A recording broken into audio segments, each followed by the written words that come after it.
When Dr. Stephen Hardin came by the studio to talk about his Texana collection, he brought some of his favorite Texas rarities with him to share with all of us.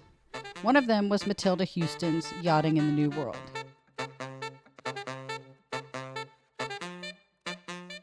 So this next selection from your collection is a book that I'm all too familiar with. I had to read it for work, once to set type, once to edit, and once to proofread. And it is unusual in that it's a pre-statehood recollection, but it's written by a woman. And it's written by a British woman who came to Texas on an armed yacht with her husband. And something like 18 crewmen. This was a fully rigged sailing ship. It was an operation. Yeah, it was. And these people were. They spared no expense. The spelling of her last name is Houston, which to a Texan looks like Houston, but if you think about Houston Street in New York City, it's Houston. Yes. And so I wonder how Miss Matilda would have pronounced her I wish I name. knew. So we're going to roll with Matilda Houston, since that's going to be what's most familiar to our listeners' ears. Matilda's another one of those people. Now, she's an extraordinary woman because, she's a woman. She's got a husband. He's got a lot of money. Yeah. But she's a sporting woman. She's a riding woman. She's out there playing with the boys. But she's still... There's not an effete bone in her body. No. And she refers to the people she encounters here in Texas in the 1840s in the most fabulous way. She calls them such agreeable savages. Yeah. Well, she has wonderful descriptions about how everybody walks around with their Bowie knives. Mm-hmm. She stays in a hotel in Houston. And because they are obviously people of quality, they get a room all by themselves. Now, at the time, if you've read Moby Dick, it's not uncommon that Ishmael would bunk in with Queequeg, and that certainly was the norm.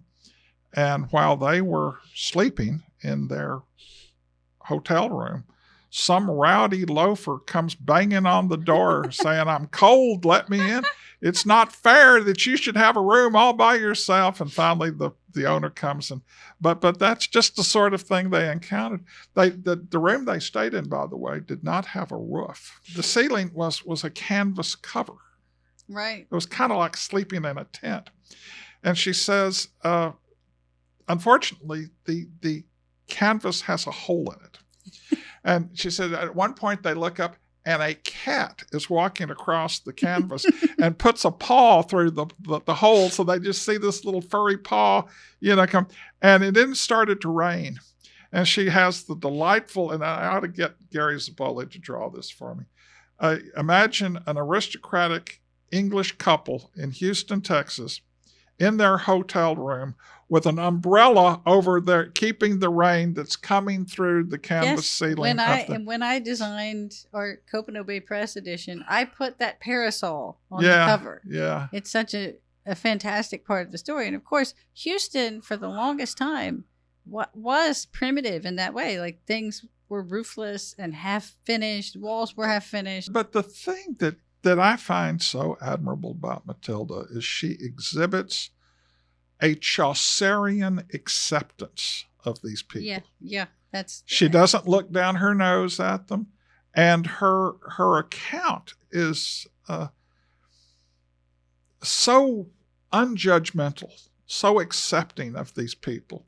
And, it's obvious that she's having the time of her life. She's having a grand adventure. And she remembers her time in Texas fondly. And that comes across in her memoir. And this, again, is the handiwork of Jace. Yes. Because this book that looks like a modern research book is... Well, let's crack it out and show it to people. Is not the book. Now, there was a first American edition of this book. Yep. I don't have that one. This is the first English edition. And one of the things that people comment about this book, that obviously the lithographer yes. in London I will face that. had never seen Texas, and he shows, you know, like Houston with mountains. This is purportedly the earliest view of Houston, Texas. The earliest view of Houston, Texas we have. It sort of has, you know, like, well, it looks like Europe. Yeah, very much so. And this was engraved in Europe, so that makes sense. But it's called the Alpine View of Houston. But you know, it's just, well, I'll throw in a picture, you know, whatever. Yeah. So it's you know, it's delightful now, but.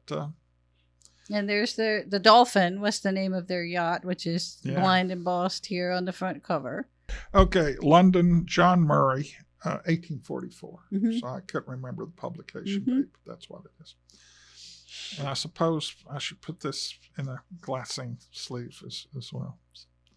So that's Matilda Houston, which I love this book, and I recommend it to everybody. And more people should read that book. A lot of people sidestep it because it's written by a woman, and they assume it's going to be about the domestic. Not at all. About domesticity and things like that. And so that stuff is interesting too. Daily life is interesting, but. Well, I'm glad you mentioned that, because one of the things that absolutely appalls her about Texians is they're chewing tobacco, and they're always spitting, and that just disgusts her. And one of the parts, he says, you know, Texas ladies, you can play a role in this. You can tell your men a call to arms. Yeah, that you are going to remove your affections as long, and it says at least go outside and do it, because she talks about people just spitting a stream of brown juice on the floor. You know what? She didn't call us. It's one of my favorite quotes about early Texas. Speaking of the habits of early Texians. Or of Texians. Desperate whittlers of sticks. Yes. And yes. That is a view I could see her having, because it's not derisive or condescending or anything. It's just an observation. I've got a theory about that.